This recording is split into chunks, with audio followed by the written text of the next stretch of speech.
Texas, Ms. Jackson Lee is recognized for 2 minutes. I thank the distinguished gentleman for yielding, and I am very glad that my colleagues and some from Texas want to have the real truth discussed on this floor.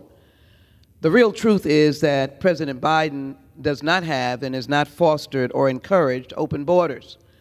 In fact, the United States does not have open borders.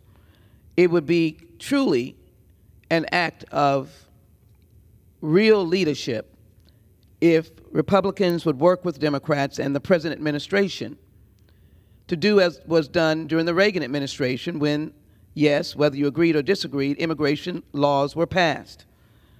And if this Republican contingent of members, House and Senate, would work, we would find the resolution to some of the concerns that we have.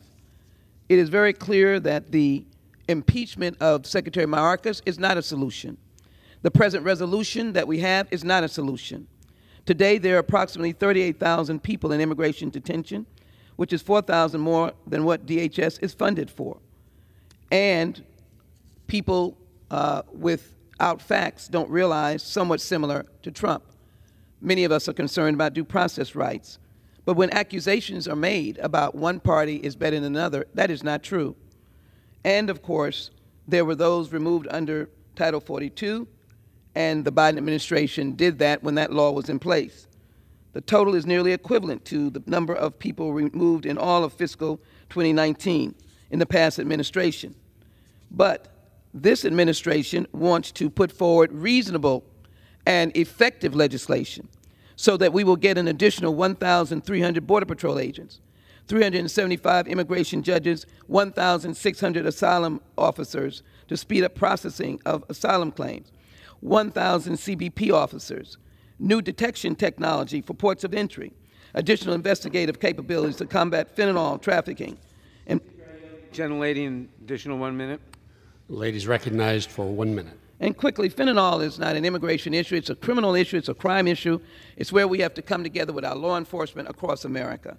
$1.4 billion more in grants to help communities. But what I will say, the utilization of state laws that effectively are not governed by the Constitution, states do not have immigration authority. And blocking the Border Patrol is not an effective immigration tool. And causing a mother and two of her children to die is not an immigration tool. I don't want to be a part of it. I want to be a part of the work that the President is doing. Thank you, Mr. President, the Vice President, with the Senate, that I want this House to be doing so that we can, in fact, have border solutions that work. None where visas are able to be given to the appropriate people.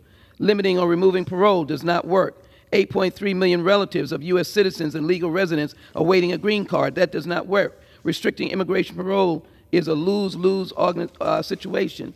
Rejecting DACA young people who are, in fact, ready to be paramedics, lawyers, doctors, teachers. White House calls on Congress to advance critical national security. All of this is what President Biden is doing, and I would make the argument that this is what we should be doing in order to have real time's expired. Real immigration reform. I yield back and ask that we do not support the underlying amendment. Gentleman from New York reserves. Gentleman from Texas.